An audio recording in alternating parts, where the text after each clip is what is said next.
This is an extract from the Leader podcast by the Evening Standard, hosted by me, David Marsland. To hear the whole thing, search for us on your podcast provider.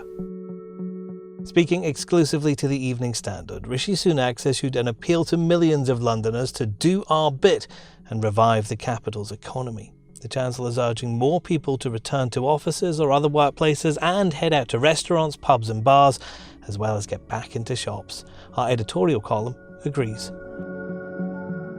It is thanks to the restraint and sacrifice of Londoners that the pandemic is easing its grip on the capital. But months of lockdown has left restaurants, hotels and theatres starved of normal spending, and many are struggling to survive.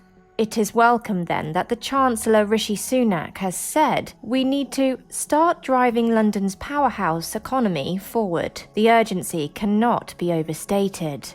It will not be easy, but the capital has a long history of bouncing back.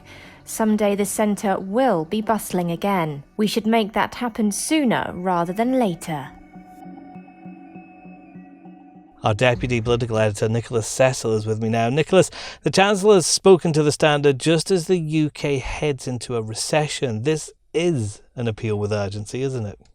We've got schools going back in September, and so I think the government are trying to get people in the right mind frame to get out a bit more socially, but also to go back to work when schools go back in September. Does it make a big difference to London's economy if people go back to the office? It does, certainly. If you look at the figures, the economic downturn has been particularly harsh on central London because so many people are working from home, tourists are staying away, and other people just aren't heading into town. If you look at hotel occupancy, in July, that fell to 22.8%, which is the worst record according to this STR survey, and that compares to 74.8% last year. So there have been huge falls in London's hospitality industry, in some retail sectors, also in central London.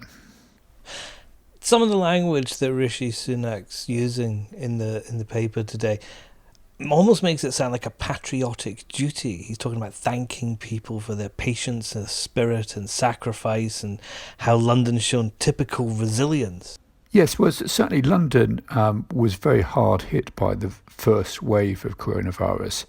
But actually, the numbers of cases of fatalities also fell very sharply in London, because I think many Londoners actually responded to the call to socially distance and to try and fight the virus.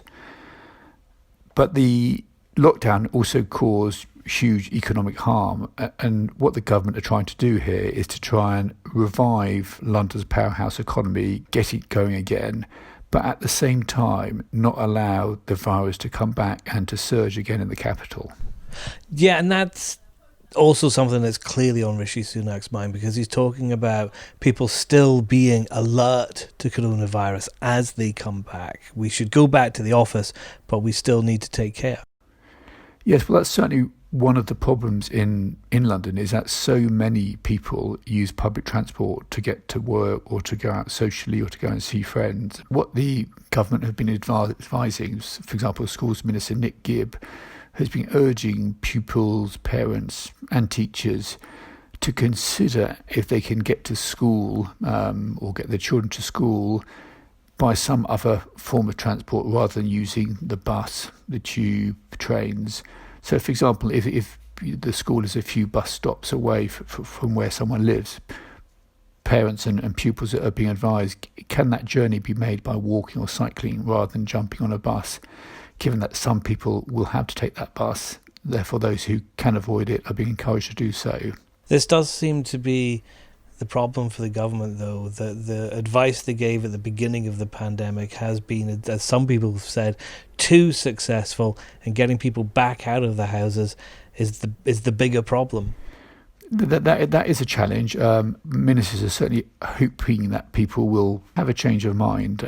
And certainly in London at the moment, cases are low compared to cases of new infections, are low compared to some other parts of the country, particularly the hotspots. So they're hoping that confidence will build, that people can go back safely in greater numbers to work and out socially. But I think there's an acceptance. This is a gradual process.